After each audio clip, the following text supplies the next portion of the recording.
이것은 11절 보면 화목제 이생의 규례라 했습니다. 화목제 이생의 규례는 이러하니라. 화목한다는 것은 바로 구원의 핵심을 의미합니다. 하나님과 너희가 화목되었다 하는 것이 복음의 핵심입니다. 그래서 하나님은 우리에게 그 진노가 다 사라지고 화목하심으로 말미암아 우리 기뻐하시고, 기뻐하는 사람에게 여러분 어떻게 하기를 원하십니까? 항상 나를 기뻐하는 사람을 기쁘게 해드리고 싶은 마음이 늘 있을 것입니다. 화목이라는 것은 그래서 하나님께서 우리에게 복 주시기를 늘 기뻐하시는 그런 상태가 되는 것을 의미하고, 그런 화목제, 바로 이 화목제 제사를 드릴 때 감사함으로 드리라 했습니다. 이 감사함으로 드리라는 이 말씀에 오늘 본문에 이 기름을 섞었다, 기름을 가졌다 하는 말씀 3번 나옵니다. 이 기름은 성령을 의미합니다. 그리고 이 기름 섞은 무교병, 무교전병, 고운 가루 이런 것 하는 말씀 나옵니다. 이것은 이 떡이라는 건 말씀의 상징이죠. 그런데 무교전병, 무교병은 누룩을 섞지 아니한 그런 떡, 그 말하면 순수한 하나님의 말씀을 의미합니다. 그리고 고운 가루라고 하는 것은 우리 심령이 아주 가난하게 부서졌다. 심령이 가난한 자는 복이 나니, 그때 심령이 가난하다는 것은 자기 의에 대한 전적인 궁핍의식을 의미하는 것입니다. 나라 구한 사람은 의로운 것이 하나도 없다. 그래서 고운 가루처럼 부서지는 것입니다. 그 극치 겸손을 의미하기도 합니다. 우리 하나님께 예배할 때는, 특히 감사 예배를 드릴 때는 이와 같은 모든 요소가 함께하는 그런 예배가 되어야 할 줄로 믿습니다. 그래서 오늘 이 예배는 성령께서 인도하신 예배요, 거룩한 참된 지유 말씀으로 우리가 훈계를 받는, 교훈을 받는 예배고, 또 우리가 지극히 겸비한 마음으로, 그리고 예수님 닮은 온유한 성품으로 예배하는 그런 이 예배가 된 줄로 믿습니다. 그런데 우리가 우리 율법의 최고의 제1계명이 뭐냐면 하나님을 사랑하는 것이라고 했어요. 온 몸과 마음과 정성과 뜻과 성품을 다해서 하나님을 사랑하는 것이 크고 첫째는 계명이고, 둘째는 내 이웃을 내 몸처럼 사랑하는 것이다 했습니다. 이 우리 마음속에 사랑이 생길 때는 절대로 지식이 없이는 생기지 않습니다. 즉 말하면 아무것도 모르는 사람을 사랑할 수 없잖아요. 사랑하기 전에 먼저 알아야 되는 것입니다. 그리고 안다고 해서 갑자기 사랑해지는 것도 아닙니다. 사랑해지기 전에 또한 먼저 그에 대한 감사의 마음이 가득 차게 될 것입니다. 너가 있어줘서 정말 고마워 하는 식으로. 그래서 우리가 지식, 다음에 감사, 그리고 사랑으로 나아가는 것입니다. 그래서 이것이 순종이고 최고의 계명을 이루게 되는 것입니다. 그래서 우리가 감사한다는 것은 사랑할 수 있는 하나의 전제 조건이 또한 되기도 하는 것입니다. 또 오늘 우리가 지난주에 제가 종교는 생활이다. 무슨 생활인가? 하나님과 더불어 교통하는 생활이다. 어떻게 교통하는가? 성령 안에서 교통하는 생활이다 하는 것을 말씀드렸습니다. 근데 우리 이 감사는 그야말로 하나님을 알고 하나님의 은혜를 깨닫고, 그러므로 말미암아 하나님께 감사하는 삶, 감사하는 생활 자체가 바로 우리 기독교인 것이고 우리 신앙인 것입니다. 감사에 대해서는 여러 가지 좋은 말들이 많이 있습니다. 그 중에 어떤 것을 보면 가진 것을 감사하기보다는 가지지 않는 것을 감사하라 하는 말씀도 있습니다. 누가 했는지 모르겠어요. 어떤 의미로 가지지 못해서 감사해야 할 것이 많이 있습니다. 우리나라도 어떤 사람은 차라리 권력이 없으면 그 운명에 더 좋을 뻔한 사람도 있다고 생각을 해요. 권력이 없으면 차라리 감사해서 했을 거예요. 권력이 있기 때문에 아주 불행하게 될 사람이 있을 것입니다. 또 감사는 없는 사람은 사랑도 없고 열정도 없다 했습니다. 당연하죠. 사랑이 있기 전에 먼저 감사가 있어야 되기 때문에요. 그리고 조회수라는 사람은 감사가 없는 소망은 의식불명의 소망이요, 감사가 없는 믿음은 주대 없는 믿음이요, 감사 없는 생애는 사랑이 메마른 생애이다. 어떤 아름다운 것도 거기서 감사를 빼면 이내 절름거리고 만다 했습니다. 철학자로서는 감사는 갚아야 할 의무이지만 그 어느 누구도 기대할 권리는 없다라고 가르쳤습니다. 또 어떤 사람은 감사는 고결한 영혼의 얼굴이다 하였고요. 또 어떤 분은 감사는 느끼기 전에 우리 의무입니다. 그런 말 하는 사람도 있습니다. 또 어떤 사람은 감사는 마음의 기억입니다. 그렇게 말하는 사람도 있습니다. 그렇죠. 항상 마음에 기억을 하면서 감사하게 되는 것입니다. 또 철학자 키케로는 감사는 모든 덕행의 어머니이다 라고 했습니다. 또 어떤 분은 감사는 사철 내내 사용되는 조미료다. 또 그런 말을 했고요. 린더라고 하는 사람은 감사는 어떤 한 날에 국한될 수 없다라고 했습니다. 그러므로 오늘 우리 감사 예배를 드리는 우리는 오늘만 감사하지 말고 1년 내내 평생도록 늘 감사하면서 살면 아주 행복한 삶을 성공적으로 살게 될 줄로 믿습니다. 전순이라고 하는 사람은 감사는 위대한 교양의 결실로서 교야한 사람은 얻기 어려운 일이다. 이 교야하다는 말은 댐댐이가 아주 처음스럽고 천박한 사람은 못한다는 거예요. 아주 고결한 사람만 감사할 수 있다는 것입니다. 또 어떤 분은 감사는 즐거운 증폭제다.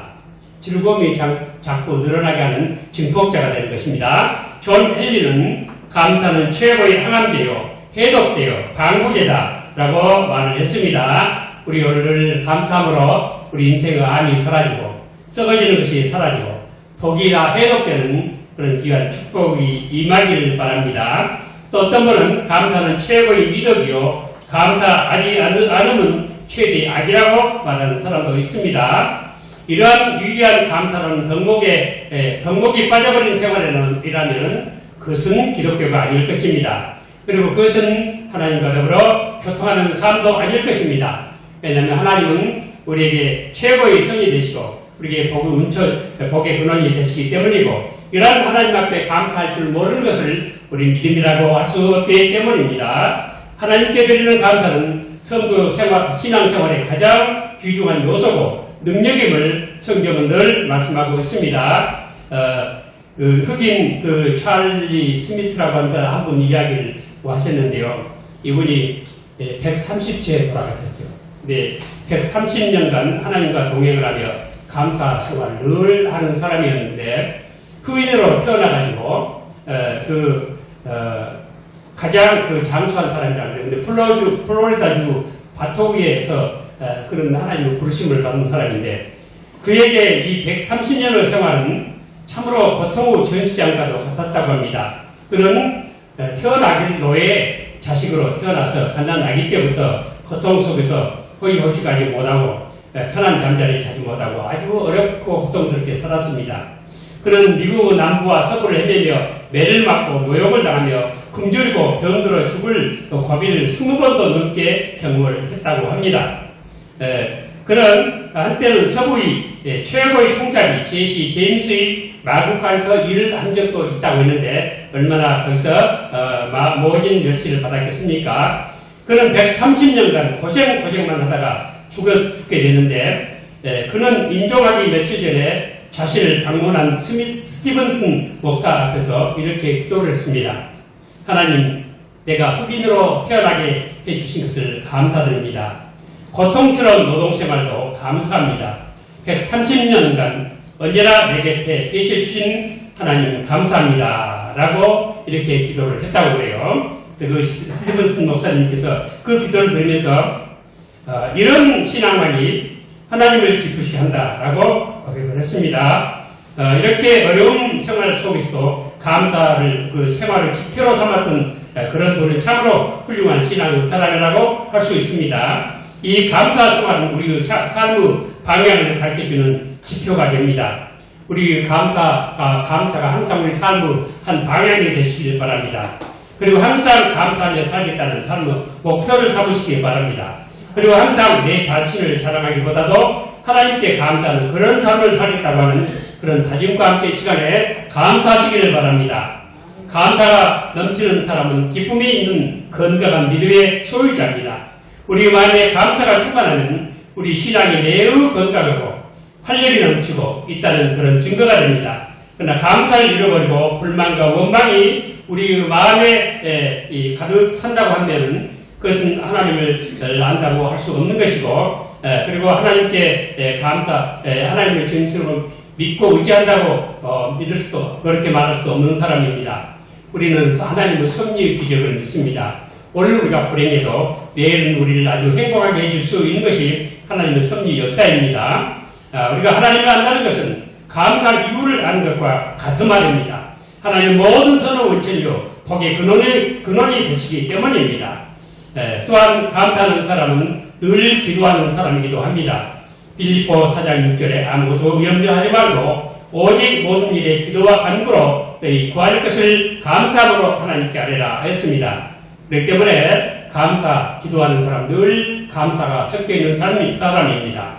오늘 아침에 새벽기도에 저희들이 역대상 16장 말씀을 이렇게 선고했는데요. 거기 16장 8절에 보니까 너희는 여호와께 감사하며 그 이름을 불러 아뢰며 그 행사를 만민 중에 알게 할지어다 라는 말씀이 있었습니다.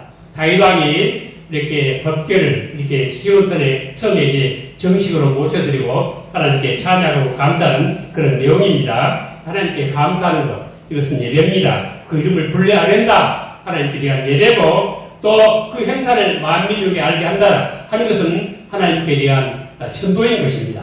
우리가 하나님께 감사함으로 만민 중에 우리는 전도할 수 있는 것입니다. 감사할 줄 모르는 사람이 무슨 면목을 가지고 예수 믿으라고 할 수 있겠습니까? 우리는 감사가 차고 넘쳐야만 전도할 수 있게 됨을 믿습니다. 또 이 감사는 모든 순종과 모든 봉사와 충성의 그러한 원인이 되기도 하는 것입니다. 그렇기 때문에 이 감사는 위대한 것입니다. 감사 생활은 신앙의 능력입니다. 감사는 불행한 사람에게 지금까지 발견하지 못한 행복의 열쇠를 발견하게 되는 그런 비결을 찾게 되는 것입니다. 어떤 여자분에게 일어난 일입니다. 그 처녀가 반지를 잃어버리고 집에 와서 아주 불평하고 화가 나고 분노하는 모습으로 이렇게 불평불만을 하고 있었습니다. 그 여자는 반지 한 개를 잃어버림으로써 행복도 잃어버리고 자존심도 잃어버리고 생활까지 다 잃어버린 듯 끊임없이 원망을 쏟아놓았습니다. 그런 딸을 본 어머니가 그 딸에게 얘야 손가락을 잃어버리지 않은 것을 감사하라. 내 손가락은 그대로 있지 않니? 내가 손가락만 잃어버렸으면 어떡할 뻔했니? 반지는 다시 살 수 있지만 손가락은 살 수 없지 않냐? 이런 말씀을 해주었다고 합니다. 그래서 큰 위로를 받고 그렇게 다시 다시 기쁨을 찾았다고 합니다. 이 반지 잃어버린 얘기하니까 제 어머니 어렸을 때 간증하던 말씀이 생각이 납니다. 제 어머니 막 결혼을 하셨을 때 씻으시던데 결혼 예물로 은비녀를 선물했다고 해요. 옛날 여인들 머리 뒤에 쪽두리 치잖아요. 저희들 서울에 살 때도 우리 어머니 서울에 오시면 이 쪽을 하시고 뒤에 이렇게 따는 거 있잖아요. 거기에 비녀를 꽂고 오셨어요. 우리 사모님이 미장원에 오시라고 해가지고 갑자기 잘라드려버렸어요. 그런데 결혼해가지고 잘 시골에 산속에 숲속에 사시는데 이 비녀가 어디로 빠져버렸어요. 아무리 찾아도 비녀가 안 보이는 거예요. 그때 마침 그 전도를 받을 때인데 예수 믿을까 말까 할 거예요. 그때 하나님께 기도하면서 비녀 때문에 기도하는 비녀자들 욕심으로 다시 달리 의지할 데가 없으니까 하나님 내가 이 비녀를 찾게 해주시면 예수 믿겠습니다. 그렇게 다짐을 했대요. 그리고 기도를 하고 딱 보니까 비녀가 눈앞에 바로 있는 거예요. 바로 눈앞에 풀 속에 딱 꼽혀있는 이걸 못 보고 그렇게 찾았던 것입니다. 그때로부터 예수 믿고 평생 새벽기도 하면서 그렇게 기도하다가 나중에는 밭을 팔아서 교회를 짓게 하시고 그리고 하나님 나라 가셨습니다. 여러분 우리가 하나님께 늘 감사하면 분명히 이적이 생길 줄로 믿으시길 바랍니다. 이것이 또한 기도의 능력이에요. 우리는 이렇게 늘 감사하는 생활을 늘 아버지 하나님 앞에 쉬지 마시길 바랍니다. 이렇게 감사 생활은 우리에게 이렇게 그 불행을 행복으로 바꿔주는 비결이 되기도 하고 감사 생활은 또한 성도에게 죄악의 길을 막아주고 온전한 삶의 길로 인도해주는 우리 정서적인 승리의 키 또는 키 포인트, 키 요소가 되는 것입니다. 또 감사하는 마음은 불행과 죄악으로 가는 길목을 막아주는 확실하고 든든한 방어막이기도 하는 것입니다. 감사하는 생활을 잃어버리면 증오와 원망과 비판으로 채워져서 범죄하게 되고 타락하게 되고 자신의 삶을 망하게 합니다. 감사하는 마음이 주어지면 죄악을 버리게 되고 바른 인생관이 이루어지고 늘 생활 태도가 바꾸어지게 됩니다. 그리고 성도들은 온전한 삶을 이루어서 행복한 길로 이렇게 인도함을 받게 되는 것입니다. 어떤 화가가 세상에서 내가 그림을 전공을 했는데 이 그림이라는 게 미술이라는 게 아름다운 미자잖아요. 그래서 내가 제일 아름다운 작품만 한 점은 남겨야 되겠다 하고 생각을 해서 그렇다면 그 가장 아름다운 것이 무엇인가 하고 그 아름다운 그 그림 대상을 찾기 시작을 했어요. 그 개선장군이 전쟁에 이기고 말을 타고 이 환호성 속에서 이렇게 돌아오는 그 모습을 그릴까? 그것도 아닌 것 같아요. 그렇다면 저 아름다운 드레스를 입은 신부의 모습을 그릴까? 그것도 아닌 것 같아요. 그럼 밭에 가서 추수하는 그 농부들의 그 평안한 모습을 그릴까? 그런데 그것도 마음에 들지 않았어요. 그러다가 사방에 돌아다니다가 집에 돌아왔는데, 자기 집에 돌아왔을 때 가족을 위해서 앞치마를 들고 정성껏 음식을 장만한 사랑하는 아내가 어린 자녀들과 함께 식탁에 둘러앉아서 손을 잡고 감사와 사랑이 넘치는 기도를 드리는 모습을 딱 보게 됐어요. 그래서 바로 이것이다. 이것보다 더 아름다울 것은 없다. 그래서 그는 그 그림을 그 화폭에 이렇게 옮기게 되었던 것입니다. 여러분, 이렇게 감사하는 삶은 아름다운 삶인 것입니다. 이렇게 아름답게 그리고 행복하게 되고 싶은 분은 늘 감사하시길 바랍니다. 우리 인생의 폭을 더 너그럽게 넓히고 싶은 분은 감사하시길 바랍니다. 하나님의 신앙 앞에 큰 기적을 맛보고 싶은 분은 감사하시길 바랍니다. 하나님과 가장 친근하게 교제하고 싶은 분은 감사하시길 바랍니다. 구원의 참된 승리를 확신하면 감사하시길 바랍니다.